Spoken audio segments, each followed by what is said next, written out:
اعوذ باللہ من الشیطان اللعین الرجیم بسم اللہ الرحمن الرحیم الحمد للہ رب العالمین الصلاۃ والسلام علی سید الانبیاء والمرسلین وعلی اہل بیتہ الطیبین الطاہرین المعصومین ولعنۃ اللہ علی اعدائہم من یومنا ھذا الی یوم الدین. اما بعد، السلام علیکم ورحمۃ اللہ وبرکاتہ. محترم ناظرین، ہماری اس گفتگو کا پس منظر وہ گفتگو ہے کہ جو حالیہ دنوں میں ایک تنظیم کے سربراہ نے ایک مجلس کے اندر انتہائی غیر مہذب، غیر سنجیدہ اور غیر اخلاقی گفتگو کی. نتیجتاً اس حوالے سے ہم نے ضروری سمجھا کہ اس کے حوالے سے گفتگو کی جائے. سب سے پہلے جامعہ عروۃ الوثقیٰ کے تمام اساتذہ کرام، طلاب عزیز، کارکنان اس غیر اخلاقی اور غیر سنجیدہ اور ہتک آمیز گفتگو کی پرزور مذمت کرتے ہیں. وہ گفتگو کہ جس میں MWM کے سربراہ نے حوزہ علمیہ جامعہ عروۃ الوثقیٰ کے مدیر و الکتاب کے مدیر حضرت حجت الاسلام والمسلمین آغا سید جواد نقوی دامہ ذلہ کے حوالے سے انتہائی ہتک آمیز لہجہ اور کلمات استعمال کیے ہیں. ہم اس کی پرزور مذمت کرتے ہیں.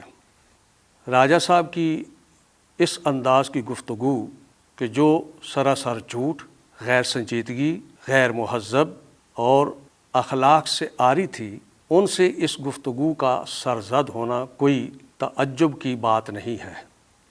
شیطان صفت ہیں وہ لوگ کہ جنہوں نے راجہ صاحب کو اس حالت پر لے آئے، ان پر یہ جنونی حالت طاری کی اور پھر ان کو اسٹیج پر بٹھا دیا، ممبر پر بٹھا دیا، اور اس کی جو بریکیں تھیں وہ بھی ان کے ہاتھ میں نہیں تھیں. اس حالت میں ظاہر ہے کہ راجہ صاحب یہی کچھ کر سکتے تھے، اس کے علاوہ اور کیا کر سکتے تھے. البتہ ہم تو یہ توقع کر رہے تھے کہ جس انداز میں اور خصوصی طور پر ان کی جو باڈی لینگویج تھی، یہ توقع کی جا رہی تھی کہ شاید یہ اب اس سے بڑھ کر آگے گالی گلوچ پر بھی آ جائیں گے. لیکن ہمیں راجہ صاحب کی اس گفتگو پر کوئی تعجب نہیں ہے. کیوں؟ اس لیے کہ جو کچھ برتن کے اندر ہوتا ہے وہی برتن سے باہر چھلکتا ہے. البتہ یہ بات بڑی واضح اور روشن ہو گئی کہ وہ لوگ کہ جو ان کی شخصیت کو نہیں پہچانتے تھے، میرے خیال میں اب ان کے لیے اس کے بعد شخصیت واضح ہو جانی چاہیے. ہمیں تعجب ہے ان لوگوں سے کہ جنہوں نے ان کو اپنا رہبر و قائد بنا لیا ہے اور ان کی قیادت کو اپنے اوپر مسلط کیے بیٹھے ہیں. انتہائی سنجیدگی کے ساتھ یہ سوال میں آپ کی خدمت میں کر رہا ہوں کہ جس انسان کی یہ شخصیت ہو، جس کا سیاسی قد کاٹ ایسا ہو، جس کی سوچ ایسی ہو، جس کی فکر ایسی ہو، کیا وہ کسی تنظیم یا کسی حزب کی رہنمائی کرتے ہوئے اس کو ہدف تک پہنچا سکتا ہے، مشکلات سے نکال سکتا ہے؟ میرے خیال میں یہ سوچنے کی بات ہے، اور سنجیدہ طبقہ مسلماً اس کے اوپر سوچ بھی رہا ہوگا کہ اگر اس قسم کا قائد اور رہبر ہو تو کیا وہ ہماری مشکلات حل کر سکتا ہے؟ میں راجہ صاحب کو ایک سیاسی لیڈر کے طور پر ہی دیکھ سکتا ہوں، ان کو مذہبی لیڈر نہیں کہہ سکتا. کیوں؟ اس لیے کہ جس جماعت کی یہ لیڈنگ کر رہے ہیں اس جماعت کا سرے سے کوئی مذہبی ایجنڈا ہے ہی نہیں. ان کی یہ سیاست ایشوز کی سیاست ہے، لہٰذا یہ ہمیشہ اس کے صدد میں رہتے ہیں کہ کون سا ایشو اٹھایا جائے تاکہ چند دن سرگرم کیا جائے، لوگوں کو اس طریقے پر اپنی حمایت لی جائے. اور میں یہاں پر یہ بھی واضح کرتا چلا جاؤں کہ مدیر محترم آغا سید جواد نقوی دامہ ذلہ نے بہت سختی کے ساتھ ان کی اس گفتگو پر رد عمل ظاہر کرنے سے منع کیا ہے. اس میں کوئی شک نہیں، یہ ان کی کرامت ہے، یہ ان کا بزرگ پن ہے کہ اس قدر سب کچھ ہونے کے باوجود آگے سے کسی رد عمل سے وہ منع فرما رہے ہیں. لیکن حق بنتا ہے کہ جو صحیح تصویر ہے اور جو درست موقف ہے اس کو پیش کیا جائے. حالیہ ان کی یہ تقریر اور گفتگو اگر دیکھا جائے تو اس کے پس منظر میں اس قسم کے ہی کچھ عوامل ہیں، کیونکہ یہ اپنی سیاسی ساکھ بھی کھو بیٹھے ہیں، مذہبی طور پر ویسے ہی کوئی ساکھ نہیں تھی۔ اب انہوں نے اپنی اس ساکھ کو بحال کرنے کے لیے اپنے آپ کو مفت کا، دوسروں کے لیے علمبردار، اپنے آپ کو مذہبی لیڈر کے طور پر لوگوں کی حمایت لینے کے لیے انہوں نے یہ طرز عمل اپنایا ہے، اور نتیجتاً انہوں نے یہ گفتگو انجام دی ہے۔ سوچنے کی بات ہے کہ ایسا لیڈر کہ جو کسی کے غصہ دلانے پر غصے میں آ جائے، ٹھنڈا کرنے پر ٹھنڈا ہو جائے، تو ایسے لیڈر پر کیسے اعتماد کیا جا سکتا ہے، اور اس کو کیسے اس کے ہاتھ میں باغ ڈور دی جا سکتی ہے۔ حالیہ گفتگو جس کا لہجہ، لہن یہ خود بتلا رہا ہے کہ یہ کراچی کے مولانا صاحب کی محبت میں میدان میں اترے ہیں، اور ان کی محبت میں اتنا آگے بڑھ گئے ہیں کہ انہوں نے یہ بھی نہ سوچا کہ میں اپنی زبان سے جو کلمات نکال رہا ہوں وہ کسی شخص کی حرمت کو پامال کر رہے ہیں، لہٰذا اتنا اس محبت میں ڈوب گئے کہ ان تمام حدود کو انہوں نے کراس کر دیا۔ حالانکہ دیکھا جائے تو وہ سید صاحب، میں کیوں نہ نام لے لوں سیدھا، سید حسن ظفر نقوی صاحب، کہ جنہوں نے خود اس گفتگو کا دروازہ خود کھولا ہے، غیر ضروری، غیر مناسب، بلا وجہ انہوں نے یہ گفتگو کی، جبکہ اس سے پہلے آغا سید جواد نقوی صاحب نے ان کو کسی طریقے پر کوئی ٹارگٹ نہیں کیا یا ان کے متعلق کوئی بات نہیں کی۔ اگر سیلاب کے حوالے سے انہوں نے جمعے کے خطبے میں گفتگو کی، ایک عمومی گفتگو کی اور حق پر مبنی گفتگو کی، جس کو تمام مکاتب فکر کے لوگوں نے، سنجیدہ طبقہ نے، علماء نے، سب نے سراہا اور اس کو قبول کیا۔ اور اسی مناسبت سے آپ نے سوشل میڈیا پر دیکھا ہوگا کہ ایک اور مسلک کے مولانا صاحب اسی حوالے سے جو انہوں نے گفتگو کی اور بیان دیے، اور مکتب تشیع کے حوالے سے جو گفتگو کی، اس کو اور آغا صاحب کے اس موقف کو، دونوں کو ملا کر جب سوشل میڈیا پر پیش کیا گیا تو ہر سنجیدہ انسان نے، منصف انسان نے اس بات کو قبول کیا کہ جو موقف آغا سید جواد نقوی دامہ ذلہ نے پیش کیا ہے وہ موقف برحق ہے، اسلامی اور شرعی قرآنی موقف ہے۔ تو اس تناظر میں آغا سید جواد نقوی صاحب نے جو گفتگو کی، اب اس کے بعد ایک غیر ضروری انداز میں انہوں نے اس گفتگو کا دروازہ کھولا، منہ سے اول فول باتیں کی۔ مسلماً جب انہوں نے یہ باتیں کی تو لوگوں کی طرف سے رد عمل آیا، اور آپ اس بات پر شاہد ہیں، سب جانتے ہیں کہ جامعہ کی طرف سے کوئی کسی قسم کا رد عمل یا کوئی بھی اس کے اوپر بات نہیں کی گئی۔ ظاہر ہے کہ سوشل میڈیا کھلا ہے، جس تک یہ گفتگو گئی انہوں نے ہر ایک نے اپنے تئیں اس کے اوپر جو رد عمل تھا وہ ظاہر کیا، لیکن جناب راجہ صاحب ان کی محبت میں اس انداز میں آگے بڑھے ہیں، ان کی عظمت کے گن گانے شروع کر دیے، ان کے آباء و اجداد کا سہارا لے کر ان کی شخصیت کو اجاگر کرنا شروع کر دیا۔ سوال یہ پیدا ہوتا ہے کہ ان چیزوں کی کیا ضرورت تھی؟ اور پھر آپ نے جو روش اپنائی ہے ان کی شخصیت کو بلند کرنے کے لیے کہ ان کے بابا یہ تھے، ان کے دادا یہ تھے، ان کے خاندان کے یہ لوگ تھے، ہم کسی کے آباء و اجداد کو درمیان میں نہیں لے آتے، اور نہ ہی یہ درست طریقہ ہے۔ یہ راستہ اپنانا بقول پدرم سلطان بوت، ہم تو اس بات کے دائی اور حامی ہیں کہ پدرم سلطان بوت والی منطق نہیں چلے گی۔ آپ خود بتائیں کہ آپ کیا ہیں، آپ اپنی شخصیت اور اپنی حیثیت کو سامنے لے آئیں، اپنے کارنامے کو، اپنے ہنر کو، اپنی خدمات کو سامنے لے آئیں، تاکہ لوگ ان کو دیکھیں، سنیں، پھر اس کے اوپر ان کے مطابق ان کے بارے میں رائے قائم کریں۔ راجہ صاحب کیا یہ انصاف پر مبنی بات ہے کہ آپ نے اپنی گفتگو میں آغا سید جواد نقوی دامہ ذلہ کے ساتھ سید حسن ظفر نقوی کا باقاعدہ ایک موازنہ کیا، آباء و اجداد کے حوالے سے، پھر اس کی بہادری کے حوالے سے، پھر اس کے علم کے حوالے سے؟ میرے خیال میں اگر ضمیر زندہ ہے تو آپ کا ضمیر بھی اس بات پر گواہ ہے کہ یہ موازنہ درست موازنہ نہیں ہے۔ کہاں سید جواد نقوی، کہاں حسن ظفر نقوی؟ سید جواد نقوی کہ جو فرزند حوزہ، اہل علم، محقق، فاضل، مدبر، جن کی گفتگو اس زمانے میں پوری دنیا کے اندر سنجیدگی کے ساتھ بلا تفریق مذہب و ملت سنی جاتی ہے، اس کو اکاؤنٹ کیا جاتا ہے اور اس کے اوپر اپنے لوگ ویوز دیتے ہیں، اس کو سنتے ہیں۔ اور کن کے ساتھ آپ موازنہ کر رہے ہیں؟ مجھے معاف کیجئے گا، ہمارے وہ دوستان بھی اس بات کو ثابت کریں گے اور اس پر گواہی دیں گے کہ زمانہ طالب علم میں جس وقت یہ بھی موجود تھے، ہم بھی موجود تھے، کسی شخص نے سید حسن ظفر نقوی کے ہاتھ میں کتاب نہیں دیکھی تھی۔ پاکستان میں آ کر جیسے بقول فارسی تو مرا ملا بگو من تورا حاجی بھی گویم، اس کے مصداق آپ اس کو پروموٹ کرتے ہیں، وہ آپ کو پروموٹ کرتا ہے۔ اس طریقے پر تو شخصیت پروموٹ نہیں ہوتی۔ جناب راجہ صاحب، آپ نے یہ جو اقدام کیا انتہائی غلط اقدام کیا ہے۔ کاش آپ یہ گفتگو نہ کرتے۔ کیوں؟ اس لیے کہ اس گفتگو کی وجہ سے آپ کا رہتا سہتا بھرم بھی ختم ہو گیا ہے۔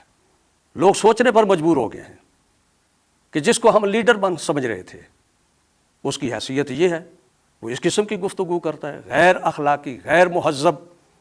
آپ نے آگا کے حوالے سے محسن کشی کا لفظ استعمال کیا ہے۔ میرے خیال میں یہ محسن کش کا لفظ بہترین طریقے پر آپ پرفیکٹ ہوتا ہے۔ اگر آپ راجہ صاحب اس شخصیت اور حوضے کے اندر آپ نے اگر کوئی اپنا نام اور نمود پیدا کیا ہے تو آپ کو پتہ ہے کہ اس کے پس منظر میں کیا کچھ تھا، کس نے آپ کو پروموٹ کیا، آپ کو شخصیت کس نے دی، آپ کی عزت افزائی اگر عزت افزائی ہے۔ اس حوالے سے یہ آپ کو حق نہیں پہنچتا تھا کہ اس قسم کی باتیں کریں۔ ادھر سے آپ دوستی کی بات کرتے ہیں، ادھر سے جڑیں کاٹتے ہیں، یہ کون سا طریقہ ہے؟ آپ نے گلہ کیا کہ میں ان سے ملاقات کرنے کے لیے کتنی مرتبہ کوشش کی، حالانکہ حقیقت یہ ہے کہ آغا صاحب اسلام آباد کی سرزمین تک وہاں پر تشریف لے گئے۔ آپ کو پتہ ہے کہ آپ اپنے دفتر سے باہر نہیں نکلے، ملاقات کے لیے نہیں آئے۔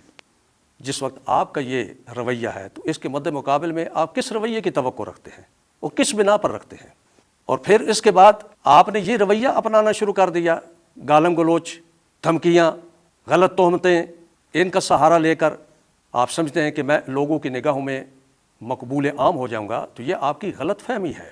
آپ نے خصوصی طور پر جو آغا سید جواد نقوی دامہ ذلوں کی طرف جھوٹی نسبتیں دی ہیں، اپنے آپ کو عزاداری کا علمبردار اور عزاداروں کی طرف سے وکیل بن کر یہ تأثر دینے کی کوشش کی ہے کہ میں عزاداری کا بڑا علمبردار ہوں اور عزاداروں کی طرف سے وکیل ہوں۔ یہ آپ کی سعی ناکام ہے، اس لیے کہ لوگ جہاں پر کان رکھتے ہیں وہاں پر آنکھیں بھی رکھتے ہیں۔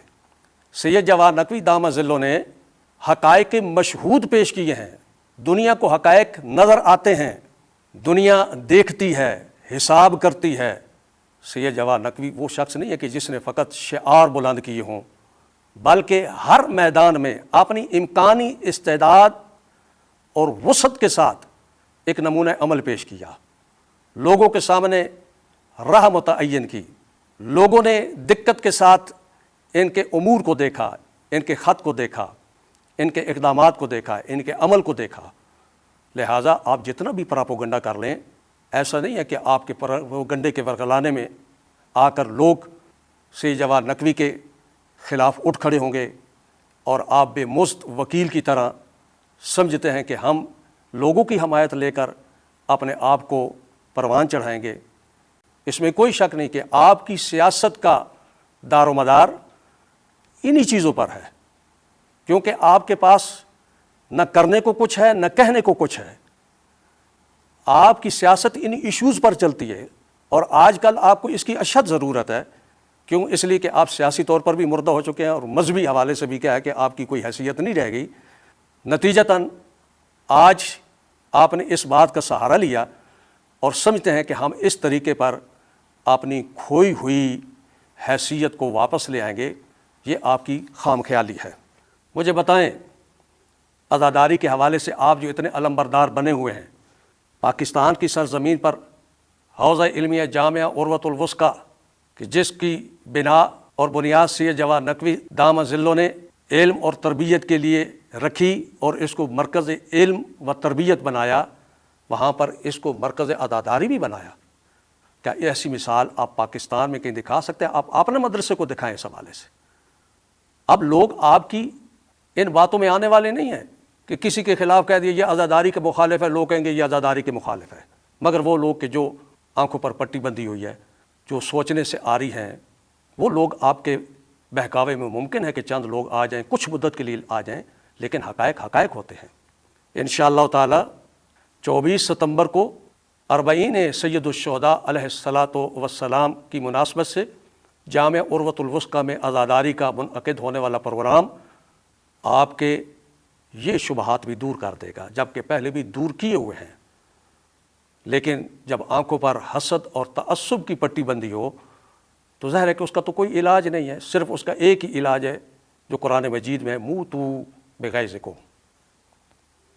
رہی بات آپ نے اپنی اس تقریر میں مناظرے کا چیلنج، میرے ساتھ مناظرہ کر لیں، جناب راجہ صاحب آپ اچھی طرح جانتے ہیں سید جواد نقوی کی علمی حیثیت کیا ہے، آپ جس بات پر گفتگو کرتے ہیں تو کس انداز میں کرتے ہیں۔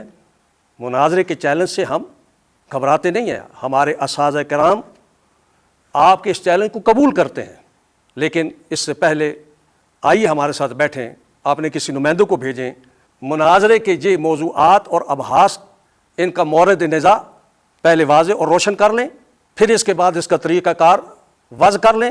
ہم آپ کے ساتھ مناظرہ کرنے کے لیے آمادہ ہیں۔ آپ کو اصلاً علم ہی نہیں ہے کہ سید جواد نقوی صاحب نے ان علمی ابحاث کو، چاہے حضرت آدم علیہ الصلوۃ والسلام کے حوالے سے جو گفتگو فرمائی ہے یا حضرت مختار کے حوالے سے جو گفتگو کی ہے، اس میں کس چیز کو بیان کیا ہے اور کس جہت سے بیان کیا ہے، آپ کو اس بات کا علم ہی نہیں ہے۔ یہ آپ نے ایک تہمت لگائی ہے آغا سید جواد نقوی پر کہ آغا سید جواد نقوی دامہ ذلہ حضرت آدم علیہ الصلوۃ والسلام کی عصمت کے قائل نہیں ہے، یہ تہمت لگا رہے ہیں۔ آغا صاحب نے جو گفتگو کی ہے وہ یہ ہے کہ قرآن مجید کے اندر جو لفظ آیا ہوا ہے، اللہ تبارک و تعالیٰ نے جو لفظ استعمال کیا ہے اس پر غور کریں، یہ کیا بتاتا ہے۔ پھر اس کے بعد اگلی باتیں ہیں کہ یہاں پر اس اساس سے کون سی معصیت ہوئی ہے، آیا ان کی عصمت کے مخالف ہے یا مخالف نہیں ہے، وہ اگلی باتیں ہیں۔ آپ اڑتی ہوئی بات کو لے کر اس کو پراپوگیٹ کرنے کے لیے، اپنی شہرت کو عام کرنے کے لیے، لوگوں کی حمایت لینے کے لیے یہ اقدام کر رہے ہیں، لیکن یہ بات آپ کے لیے واضح اور روشن ہونی چاہیے۔ پراپوگنڈا کے زور پر اگر حقائق مسخ ہو جاتے، اگر پراپوگنڈا کے زور پر حقائق کو اور حق کو دبا دیا جاتا تو امیر المومنین حضرت علی علیہ الصلوۃ والسلام کی ہستی اور ان کی شخصیت کو مخدوش کرنے کے لیے افراد نہیں، حکومتوں نے پراپوگنڈا کیا، کام کیا۔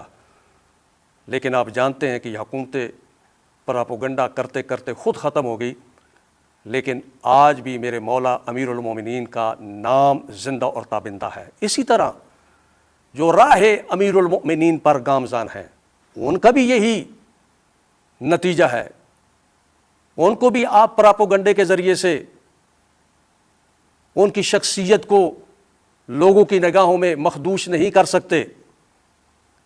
سید جواد نقوی دامہ ذلہ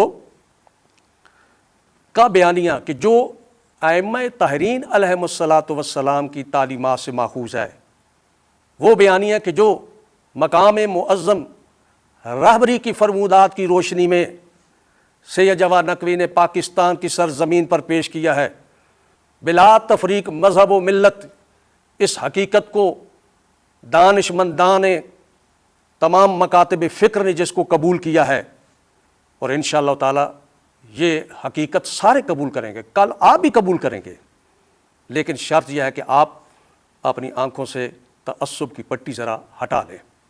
آغا سید جواد نقوی دامہ ذلہ جنہوں نے مقام معظم رہبری اور خصوصی طور پر امام امت رضوان اللہ تعالی علیہ کے مکتب سے جو مکتب امامت اور ولایت ہے، اس سے رہنمائی لیتے ہوئے پاکستان کی سرزمین پر اس نظریہ کو رواج دیا ہے۔ آپ اپنے تئیں سینہ بڑے زور زور سے ٹھپ رہے تھے اور بار بار یہ کہتے تھے کہ میں مقام معظم رہبری کے فتویٰ کے مطابق امام امت خمینی بت شکن کی تقلید پر باقی ہوں۔ ظاہر ہے کہ راہ امام، خط امام وہی ہے آج کہ جس پر رہبر معظم آیت اللہ العظمیٰ السید علی خامنائی دام ظلہ گامزن ہے۔ تو آؤ نا میدان میں کہ جس خط کو، جن تعلیمات کو، جن حقائق کو رہبر معظم نے مذہبی دنیا کے اندر، سیاسی دنیا کے اندر بیان کیا ہے، آؤ نا اس کی حمایت کریں۔ جہاں پر آپ کے مفاد کی بات ہوتی ہے وہاں پر مقام معظم رہبریت کا نعرہ لگانا شروع کر دیتے ہیں، اور جہاں پر آپ سمجھتے ہیں کہ جہاں پر ہمارے لیے مشکلات کھڑی ہو سکتی ہے وہاں پر آپ چپ سادھ لیتے ہیں، اور الٹا سید جواد نقوی دامہ ظلہ جس وقت جرأت کے ساتھ حقائق کو، درست راستے کو متعارف کرواتے ہیں تو وہاں پر آپ ان کے خلاف کھڑے ہو جاتے ہیں۔ کیا آپ کو اسی چیز کے لیے آپ کو معین کیا گیا ہے؟ آپ کو یہی ہدف دیا گیا ہے کہ آپ سید جواد نقوی دامہ ظلہ کے مقابلے میں کیا ہے کہ آپ نے بات کرنی ہے؟ آپ نے تمام تر اپنے پراپوگنڈا توپوں کا رخ جو ہے وہ سید جواد نقوی کی طرف موڑا ہوا ہے۔ کوئی بھی بات سید جواد نقوی کسی پلیٹ فارم سے جب کرتے ہیں تو فوراً اس کو اپنی طرف آپ مولڈ کر کے، اپنی طرف موڑ کر کہتے ہیں یہ ہمارے خلاف ہے۔ اس کا مطلب یہ ہوا کہ آپ کو ایک خاص ٹارگٹ دیا گیا ہے، آپ یہ خود نہیں کر رہے، آپ سے کوئی کروا رہا ہے۔ میں ایک مرتبہ پھر آپ نے وہ دوستان کہ جو سنجیدہ حلقہ ہے ان سے یہ گزارش کروں گا اس پر تجدید نظر کریں۔ آپ کے یہ رہبر و رہنما جس راستے پر گامزن ہے کہ یہ کوئی اچھائی کا راستہ نہیں ہے، اس سے خیر کی توقع نہیں ہے۔ اگر آپ چاہتے ہیں کہ پاکستان کی سرزمین پر، اور آپ اگر اس کے داعی ہیں کہ یہاں پر ولایت و امامت و رہبریت کے نظام کو لاگو کیا جائے، اس کو پھیلایا جائے، اس کو رواج دیا جائے، تو میرے دوستو جس راستے پر آپ کے رہبر چل پڑے ہیں یہ راستہ تو اس طرف نہیں جاتا ہے، یہ راستہ تو انتشار کی طرف جاتا ہے۔ بقول راجہ صاحب کہ میں اتنی مدت تک خاموش رہا، منع کرتا رہا، وہ پتہ چل گیا ہے کہ آپ کیسے منع کرتے رہے۔ اتنی مدت تک آپ خود نہیں بولے، لوگوں سے بلواتے رہے، جب تم نے دیکھا کہ وہ مؤثر نہیں ہے خود میدان میں کود پڑے، اور جو کچھ آپ کے دل و دماغ میں تھا آپ نے اس کو باہر نکالا۔ اور یہ تعجب کی بات نہیں ہے کہ ظرف سے، برتن سے وہی چھلکتا ہے جو کچھ اس کے اندر موجود ہوتا ہے۔ آپ نے جو کچھ کہا ہے یہ آپ کے اندر پہلے موجود تھا، آپ کرواتے رہے ہیں، اور جس وقت آپ نے دیکھا کہ وہ تیر بہدف نہیں ہوا، درست نشانے پر آپ کا تیر نہیں لگا، آپ نے یہ سمجھا کہ میں ایک شخصیت ہوں، میرے اس میدان میں وارد ہونے کی وجہ سے ہم سید جواد نقوی صاحب کی شخصیت کو تہس نہس کر دیں گے۔ نہیں میرے دوست، یہ آپ کی خام خیالی ہے۔ سید جواد نقوی کی بنیادیں خدا نخواستہ ریت پر نہیں ہیں۔ وہ انسان جو علم کے اعتبار سے وزین، وہ انسان کے جو مدبر ہے، وہ انسان کے جس نے علوم کے حوالے سے تحقیق کی ہے، مکتب اہل بیت کو ایک قابل قبول شکل میں اور حقیقی شکل میں پیش کیا، جس کا نتیجہ آج سامنے موجود ہے۔ وحدت امت کے حوالے سے ان کی کاوشیں آپ کے سامنے موجود ہیں۔ آپ کو یہ بات ہضم نہیں ہوتی۔ آپ اپنے ساتھ اگر دوسرے مکاتب کے افراد کو ملاتے ہیں تو وہاں پر یہ کہتے ہیں کہ وہ بڑے بہادر ہیں، فلان ہیں، یہ ہیں۔ سوال یہ پیدا ہوتا ہے کہ اگر آپ کے ساتھ کوئی دوسرے مکاتب کے افراد آ کر بیٹھ جائیں، وہ تو بہادر، نیک، مخلص، اور سید جواد نقوی صاحب اگر امت کے درمیان میں اتحاد اور وحدت اور یگانگت کو رواج دینے کے لیے اقدام کریں، آپ ان کے اوپر انگلی اٹھانا شروع کر دیتے ہیں اور اس قسم کی باتیں کرنا شروع کر دیتے ہیں۔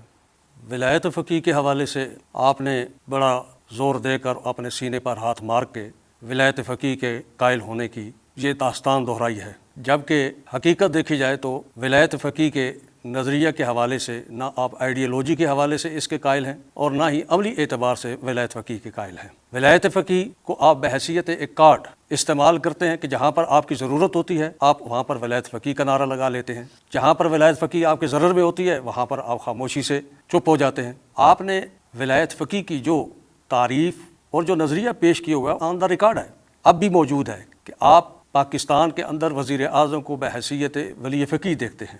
اگر پاکستان کا وزیر اعظم بحیثیت ولی فقیہ ہے تو پھر تو قصہ ہی تمام ہو گیا۔ اب یہ ولایت فقیہ کی تفسیر اگر ایسی ہے تو پھر اس نظریے کے اندر نہ کوئی اس کے اندر اٹھان ہے، نہ ہی اس کے اندر انقلاب ہے، نہ ہی اس کے اندر کوئی حرکت ہے۔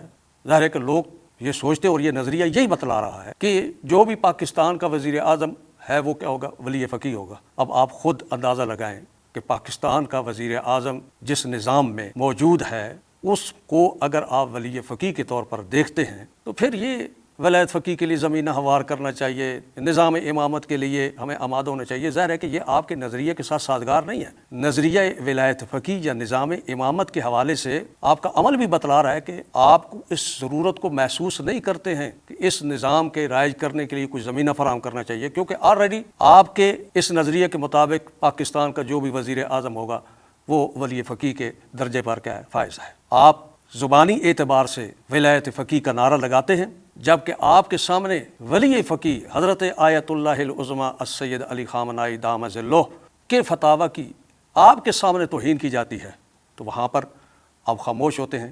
تو کیا آپ کا حق نہیں بنتا ہے کہ اگر آپ یہ نعرہ بلند کرتے ہیں کہ ہم رہبر معظم کے پیروکار ہیں، تو رہبر معظم کے پیروکاری کا مطلب کیا ہے؟ کہ ان کے نظریے پر چلنا، ان کے دست و بازو بنے، ان کے نظریے کو ترویج دیں، جہاں پر بات کرنی ہے وہاں پر بات کریں، لوگوں کے اندر اس چیز کو رواج دیں، جبکہ آپ کے سامنے باقاعدہ اسی فتویٰ جو کہ رہبر معظم نے بحیثیت ولی فقیہ بیان کیا ہوا ہے، تو آپ کے سامنے جس وقت اس کی توہین کی جاتی ہے اس وقت تو آپ کو کوئی ولایت فقیہ یا ولی فقیہ کا خیال نہیں ہوتا۔ پھر آپ ولی فقیہ کی بات کرتے ہیں۔ آپ نے اپنی تنظیم کی جو بنیاد رکھی اس میں ایک چیز یہ آپ نے بیان کی تھی کہ ہم ولی فقیہ کے پیروکار ہیں، فلاں جو ہے وہ ولی فقیہ کا پیروکار نہیں ہے، فقط نام کی حد تک ہے۔ تو آپ نے پریکٹیکلی کیا کیا ہے؟ عملی طور پر آپ نے کیا کیا ہے؟ آپ کو اپنی تنظیم کے آئین اور منشور میں ولایت فقیہ کا لفظ قبول نہیں ہے، اس کو آپ نے نکال دیا ہے۔ جس آئین میں ولایت فقیہ کے لفظ کی گنجائش نہیں ہے اس سے کیا توقع رکھی جا سکتی ہے کہ وہ ولی فقیہ یا ولایت فقیہ کو پریکٹیکلی اس نظام کو رائج کرنے کے لیے کوشاں ہوں گے یا وہ حامی ہے؟ یہ صرف اور صرف شعار، ایک کارڈ ہے کہ آپ استعمال کرتے ہیں موقع پر تاکہ جو انقلابی ذہن ہیں ان کو اپنے ساتھ ملائیں، اور جس جگہ پر آپ کے ضرر میں ولایت فقیہ جاتی ہے یا حمایت ولی فقیہ جاتی ہے وہاں پر آپ چپ سادھ لیتے ہیں، اور اس کے مقابل میں پھر آپ نکل پڑے ہیں السید جواد نقوی دامہ ظلہ کی توہین کرنے پر، ان کو اپنے توپوں کا نشانہ بناتے ہوئے، اپنے توہین آمیز الفاظ اور کلمات کا نشانہ بناتے ہوئے۔ ذرا پاکستان کی سرزمین پر مجھے بتائیں تو صحیح کوئی دوسرا ایسا آدمی کہ جس نے ولایت فقیہ کی تفسیر، لوگوں کو شعور، لوگوں کی آگاہی کو بڑھایا ہو، ولایت فقیہ کی تفسیر کی ہو، بتایا ہو کہ ولایت فقیہ کیا ہے۔ آغا سید جواد نقوی سے پہلے بالآخر ہم بھی تو پاکستان کے اندر ہی رہتے ہیں، کوئی ایسا فرد دکھا سکتے ہیں کہ جنہوں نے اس انداز میں ولایت فقیہ کو روشن کیا؟ آج اگر لوگوں کے اندر ولایت فقیہ کے اعتبار سے کوئی شعور بیدار ہے تو وہ سید جواد نقوی دامہ ظلہ کی کاوشوں کا نتیجہ ہے۔ آپ ایک تنظیم کے سربراہ ہوتے ہوئے اس ولایت فقیہ سے فرار کر رہے ہیں، اور جو ولایت فقیہ کو مستحکم اور جو لوگوں کے اندر ولایت فقیہ کے حوالے سے شعور بیدار کر رہا ہے، الٹا آپ اس کو ولایت فقیہ کے حوالے سے مضر قرار دے رہے ہیں۔ یہ کہاں کا انصاف ہے؟ یہ کون سی سیاست ہے؟ یہ کون سا طریقہ کار ہے کہ جس کو آپ اپنائے ہوئے ہیں؟ اس کا مطلب ہے کہ آپ لوگوں کو بے شعور سمجھتے ہیں، لوگوں کو سمجھتے ہیں کہ جس طریقے پر ہم جو کچھ بات کر دیں گے وہ بغیر کسی چو چراں کیے ہوئے آپ کی بات کو وہ قبول کر لیں گے۔ نہیں، الحمدللہ پاکستان کے اندر اب شعور اتنا ڈیولپ ہو چکا ہے، بیدار ہو چکے ہیں لوگ کہ ہر کس و ناکس کی ہر بات کو بغیر دلیل کے قبول کرنے کے لیے تیار نہیں ہیں، اور یہ بھی جان چکے ہیں کہ ولایت فقیہ کا حامی کون ہے اور اس کا نعرہ لگانے والا کون ہے۔ اور الحمدللہ پاکستان کی سرزمین پر سید جواد نقوی دامہ ظلہ نے ولایت فقیہ کے حوالے سے وہ مستحکم بنیادیں اور شعور بیدار کر دیا ہے کہ اب آپ جیسے جتنے بھی آئیں وہ ان بنیادوں کو ہلا نہیں سکتے۔ میرے دوست، آپ نے اپنی تقریر میں یہ جملہ کہا ہے، یہ سب کچھ اول سے لے کر آخر تک، قوم سے لے کر اب تک آپ نے کچھ باتیں کی ہیں، لیکن آپ کو پتہ نہیں ہے کہ آپ کی شخصیت کے حوالے سے بھی قوم سے لے کر اب تک باتیں سب عیاں ہیں۔ کیا سمجھتے ہیں آپ کہ آپ کی شخصیت جو ہے وہ دوسروں کی نظروں سے اوجھل ہے؟ آپ کہتے ہیں کہ میں نے یہ ڈوز جو دے دیا یہ کافی ہے، ہم بھی آپ کو کہتے ہیں کہ ابھی تک ہم نے آپ کو ہلکی ڈوز دی ہے۔ اور کہنے کو بہت کچھ باقی ہے، اور آپ بھی اچھے طریقے پر جانتے ہیں کہ کیا کچھ ہے۔ لہٰذا اگر آپ اس راستے پر گامزن ہوتے ہیں تو اس کے مد مقابل میں یہ توقع رکھیں کہ اینٹ کا جواب پتھر سے آئے گا، ہر چند کہ ہم اس نظریہ کے قائل ہیں شائستگی، سنجیدگی، اس کا دامن اپنے ہاتھ سے نہیں چھوڑنا چاہیے، اور ہم اس بات کے قائل ہیں کہ آپ جو میدان ہمارے لیے تیار کریں گے ہم اس میدان میں نہیں اتریں گے، یہ آپ کی خام خیالی ہے۔ ہمارا اقدام، ہمارا طریقہ کار اب تک بڑا واضح اور روشن ہے۔ ہم شعار لگا کر لوگوں کو اپنی طرف نہیں بلاتے، ہم اقدام کرتے ہیں، کام کرتے ہیں، زمینی حقائق پیش کرتے ہیں، کچھ کر کے بتلاتے ہیں، پھر لوگ خود بخود اس کی طرف متوجہ ہوتے ہیں۔ اب اس چیز کو اگر آپ ہضم نہیں کر سکتے تو اس میں ہمارا کیا قصور ہے؟ جناب راجہ صاحب، یہ بات بھی آپ پر واضح اور روشن کر دینا چاہتے ہیں، آپ جس لہجہ کے ساتھ، خبردار آئندہ آپ عزاداروں یا عزاداری کے حوالے سے آپ پھر کچھ نہ کہنا، ہم نے پہلے کب کچھ کہا یا آغا صاحب نے پہلے کب کوئی ایسی بات کہی ہے۔ خواہ مخواہ کا اپنے آپ کو عزاداروں کی طرف سے وکیل بنا کر پیش کرنے کی ضرورت نہیں ہے۔ آپ ہمیں عزاداری سکھائیں گے، آپ ہمیں بتائیں گے کہ عزاداری کی اہمیت کیا ہے یا عزادار کی عظمت کیا ہے۔ ایسا لہجہ ہم سننے کے عادی بھی نہیں ہیں اور نہ ہی اس کو سنیں گے۔ اس کے بعد آپ اپنے لہجے کو درست کر لیں اور مت خیال کریں کہ سید جواد نقوی دامہ ذلوں کے اوپر کوئی بھی چڑھ دوڑے گا تو آگے سے اس کا جواب نہیں آئے گا۔ یہ ان کی کرامت ہے، یہ ان کا بزرگ پن ہے کہ انہوں نے بڑا سختی کے ساتھ اپنے حامیین کو، اپنے متعلقین کو سختی کے ساتھ منع کیا کہ اس کے اوپر آپ نے کومنٹس نہیں کرنے، آپ نے اپنا رد عمل ظاہر نہیں کرنا، کوئی غیر اخلاقی بات نہیں کرنی۔ لیکن اس کا یہ مطلب تو نہیں ہے کہ آپ کی باغیں کھلی ہیں، آپ کی لگام کھلی ہے، آپ جو کچھ کرنا چاہیں آپ کرتے رہیں اور اس کے بعد آپ کو کوئی جواب ہی نہ دیا جائے۔ ہم شائستگی کے ساتھ، روحانی اور روحانیت کا مقام یہ ہے کہ اگر آپ کو کوئی اختلاف ہے، بسم اللہ آئیں، مل بیٹھ کر اس کے اوپر گفتگو کریں، جو علماء کا طریقہ ہے، جو عقلانی طریقہ ہے۔ میں فلاں کے پاس گیا نہیں ملاقات ہوئی، فلاں کے پاس نہیں ملاقات ہوئی، فلاں کے پاس نہیں ملاقات، جہاں پر آپ نے جانا ہوتا ہے وہاں پر چلے جاتے ہیں۔ آپ کے اختلافات سید جواد نقوی صاحب کے ساتھ ان کی نسبت زیادہ تو نہیں ہے کہ جن کے متعلق آپ کے اقوال، آپ کے اعمال آج بھی تاریخ کا حصہ ہے، آپ ان کے پاس چلے گئے ہیں، ان کے پاس جا کر بیٹھتے ہیں، ان سے معافی تلافی کرتے ہیں۔ راجہ صاحب، حقیقت یہ ہے کہ آپ کی اپنی باغ ڈور بھی آپ کے اپنے ہاتھ میں نہیں ہے۔ جب آپ کسی کے گرم کرنے پر گرم ہو جاتے ہیں، کسی کے سرد کرنے پر سرد ہو جاتے ہیں، پھر بات تو ختم ہوگی، پھر تو لیڈری والی بات ختم ہوگی۔ کیوں خواہ مخواہ لوگوں کو اس مشکل میں ڈالتے ہیں؟ لہٰذا آپ اپنا کام کریں، جو آپ کرنا چاہتے ہیں۔ آغا سید جواد نقوی دامہ ذلو، وہ اپنا فریضہ جو بحیثیت ہے کہ عالم دین جس میدان میں بنتا ہے، جہاں پر رہنمائی کرنے کا وظیفہ ہے، ذمہ داری ہے، اس کو وہ ادا کرتے ہیں۔ جہاں پر کام کرنے کی ضرورت ہوتی ہے اس میدان میں کام کرتے ہیں۔ الحمدللہ وہ اپنے مشن پر تن و من اور دھن کے ساتھ لگے ہوئے ہیں۔ آپ اپنا کام کریں، ہم اپنا کریں۔ لکم دینکم ولی دین۔ والسلام علیکم ورحمۃ اللہ وبرکاتہ۔